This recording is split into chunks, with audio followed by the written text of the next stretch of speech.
preámbulo a esto de lo que va a pasar el día domingo. Entonces, vino la responsable de la Agencia de Regulación y Control de la Asamblea Nacional y habló de la situación del sector eléctrico en el año 2023. No es que no sabían lo que estaba pasando. Y mira la gravedad del asunto.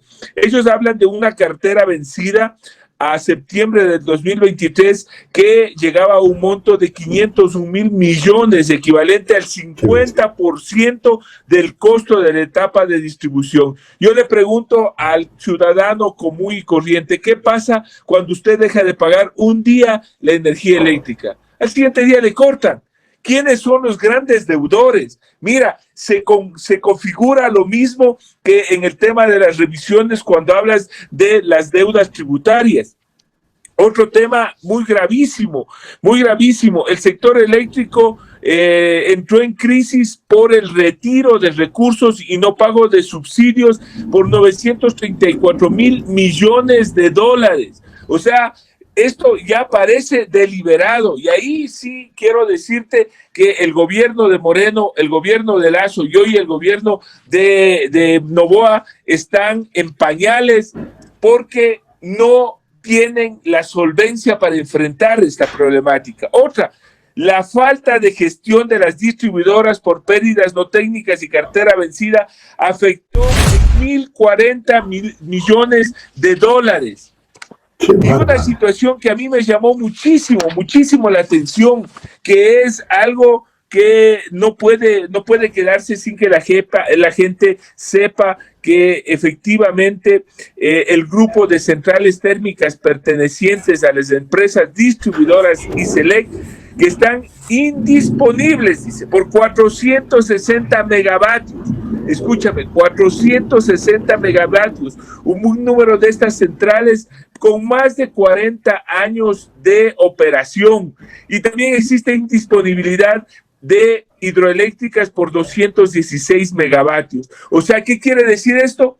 Que no dieron mantenimiento, no les importó en estos 7 años anteriores, desde el año 2017 para adelante, le quitaron plata al sector hidroeléctrico, termoeléctrico, eólico, porque no es que solo existen proyectos hidroeléctricos para enfrentar esta problemática. Quiero comentarte que en este plan que dejó haciendo, adivina quién, la Revolución Ciudadana, tenía 29 proyectos hidroeléctricos que le iban a proveer un total de 1,978 megawatts al país y que nos iba a permitir seguir exportando energía eléctrica. Y ahí tú tienes temas hidroeléctricos, térmicos, eólicos, fotovoltaicos, hidroeléctricos, etcétera, ¿no es cierto? Y da la casualidad que cuando revisas el estado de estos proyectos dice paralizado, no iniciado, paralizado, en construcción. No han podido ni siquiera en Pichincha sacar adelante el tema, por ejemplo, del Toachi Pilatón. O sea, es tan grave la situación y es tanta la ineptitud y la ineficiencia que en primer lugar le sacan plata al sector hidroeléctrico, en segundo lugar no dan el mantenimiento a las hidroeléctricas y a las termoeléctricas y ahora nos vienen con el cuento nuevamente de los apagones que le causan un grave problema económico al país. Ahora, el cuento de los apagones, ese cuento de nunca acabar, prácticamente lo tienen al descubierto. Yo veía hoy la explicación técnica que daban.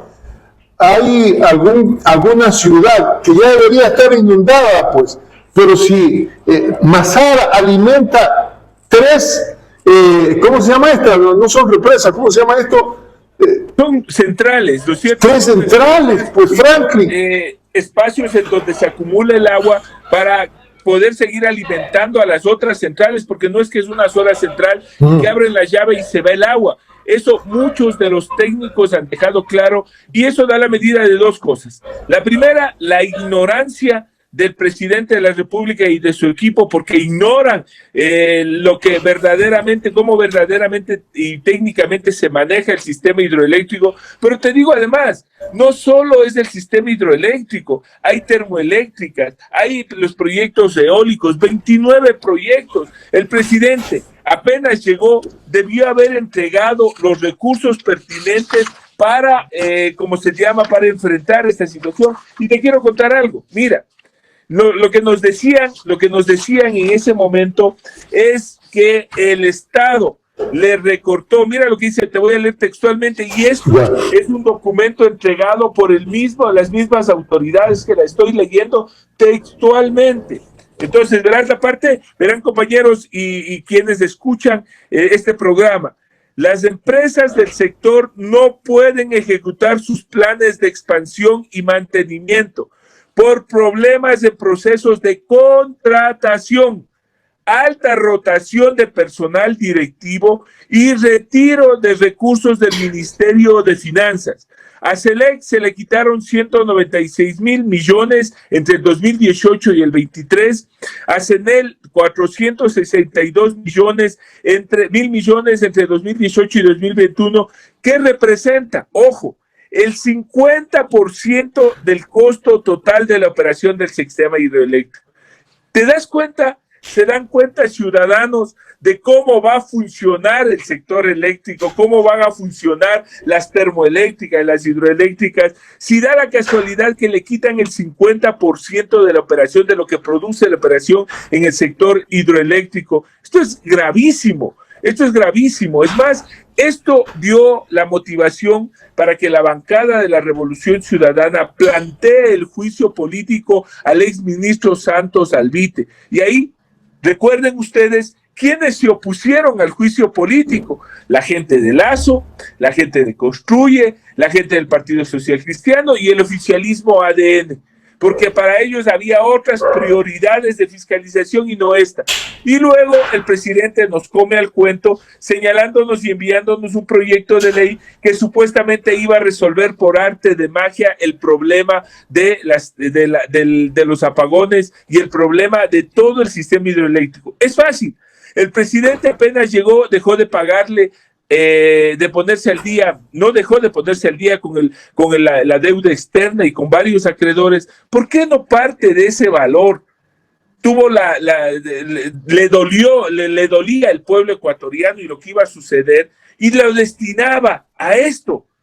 En 5 o 6 meses algo hubieran podido hacer, por lo menos dar mantenimiento al sector termoeléctrico para que nos permita enfrentar este tema. Y da la casualidad que lo que hacen es comprarle energía hidroeléctrica, energía eléctrica en el sistema interconectado a Colombia y pagando rubros que realmente le perjudican al pueblo ecuatoriano. Entonces mira las contradicciones. La plata que no invierten le pagan a otro país para que nos mande energía eléctrica y eso inclusive con valores que por la emergencia no son de los normales. Entonces, yo te digo, esta situación no va a resolverse. Ahora se ha buscado cabezas de turco. Ojalá la ministra, yo no estoy para defenderle a nadie, porque la ministra también tiene responsabilidad, porque apenas llegó con esta información que ellos tenían, con toda la información a detalle de todos los proyectos hidroeléctricos, de las carteras vencidas, de las faltas de pago, de dónde debían empezar a trabajar. Inclusive nos hablaron de los procesos judiciales que estaban y que tiene el Ecuador. Y ojo, hay acciones de protección que en algún momento nos van a terminar pasando factura por más de 2.800 millones que en indemnizaciones y en sentencias judiciales el Ecuador tendrá que pagar, entre otros que en el momento oportuno ya se nos informará. Entonces, hasta ahí yo sí quería hacer este preámbulo, Richard, porque me parece importante y esto también nos lleva a lo que va a pasar el día domingo. Miren cómo este gobierno nos va mintiendo desde el inicio. Recuerdas tú en la campaña electoral y gracias a muchas personas que tienen fresca la mente y que no tienen una mente de corto plazo y nos sacan lo que el presidente de la República en la campaña electoral señalaba. Tú recuerdas, en relación al tema, por ejemplo, de los contratos por hora, él decía textualmente, es regresión de derechos. Y hoy da la casualidad que en la consulta popular, entre las preguntas que las 11 preguntas que se plantean al pueblo ecuatoriano, vuelve a incluir el tema o incluye el tema del trabajo por horas. Entonces, yo te digo que la situación del Ecuador es muy complicada y hemos hecho un preámbulo con esa situación de la crisis energética que es brutal. Yo te digo, yo leí el otro día un artículo que escribía nuestro compañero Virgilio Hernández y él tenía mucha razón cuando hablaba que la crisis que tiene el Ecuador no se resuelve solo con leyes. Tiene que haber una política pública clara, tiene que haber, por ejemplo, en el tema de seguridad, desarrollado un sistema y una política clara de inteligencia y contrainteligencia y los recursos correspondientes para que se lo pueda enfrentar. Entonces ahora el autoritario presidente de la República que tenemos, luego de haber hecho todo lo que ha hecho, inclusive meterse en una embajada o dar la disposición de que las Fuerzas Armadas y la Policía Nacional se metan en una embajada en territorio mexicano, causándonos los problemas que recién en este momento estamos viendo, ¿no? Ya hay un pronunciamiento de la Organización de Naciones Unidas, ya la Corte Interamericana de Derechos Humanos ha tomado conocimiento, ya varios organismos a nivel internacional han hecho pronunciamientos sobre el Ecuador, varios países han dejado el Ecuador porque se ha sentado un precedente nefasto. En este contexto, nos vamos a enfrentar este día domingo a un referéndum, una consulta popular que nosotros hemos señalado desde la Revolución Ciudadana que es innecesaria, que no va a resolver los problemas del país y que lo podíamos haber resuelto desde la Asamblea Nacional. Ahora, la Asamblea, de acuerdo a informaciones que conozco, se va a reunir para hacer la investigación exhaustiva de quienes provocaron este tema de la crisis energética. Porque no se trata de echarle la culpa a la ministra, que es lo que hicieron, ¿no? Un show. En ese show, ¿qué pretenden? ¿Qué pretenden, Franklin? Bueno, yo lo que creo es que quieren buscar como siempre una cabeza de turco, ¿no? ¿A quién echarle la culpa cuando te acabo de demostrar con datos exactos, información que en noviembre y diciembre del año 2023 nos entregó en la Asamblea Nacional cuando se dieron los primeros apagones? Ustedes recordarán, la Asamblea Nacional inició el juicio político, la Asamblea Nacional, porque ahora dicen que como la Asamblea Nacional no hace su trabajo, le aprobamos la ley antiapagones al presidente de la República y su incapacidad y la inexperiencia de su equipo de trabajo nos ha vuelto a llevar a una situación más crítica todavía que el año anterior. Porque ahora, mira las horas que se están cortando la luz. Hay ciudades que días enteros no tienen luz, otras que no tienen 6, 7 horas luz, pero además esto con los efectos colaterales. ¿Y cuál ha sido la respuesta del presidente de la República? Esto es de Ripley. Esto es de Ripley, o sea, realmente en la cabeza a mí no se me hubiera ocurrido hacer esto, coger y emitir un decreto, un decreto presidencial en virtud del cual declara días feriados jueves y viernes para que la gente no consuma luz. ¿Acaso la gente no consume más luz cuando se va a la casa y está en su casa? Cuando está en su hogar, porque además en esta crisis económica, en todo lo que viene sucediendo, la gente sin prepararse, sin tener nada que hacer, o sea, no haber tenido previsto, sino de un día para otro te mandan de feriado y se acabó el problema. Con eso han resuelto. Han hecho una denuncia en la fiscalía y ojalá avance de una manera transparente, respetándose el debido proceso, ¿no es cierto? Y que se determine cuáles son los responsables. Pero ¿y qué vamos a sacar con eso? ¿Se va a resolver el tema de los apagones? ¿Se va a resolver el problema de la falta de eficiencia en los 29 proyectos hidroeléctricos que no se han ejecutado?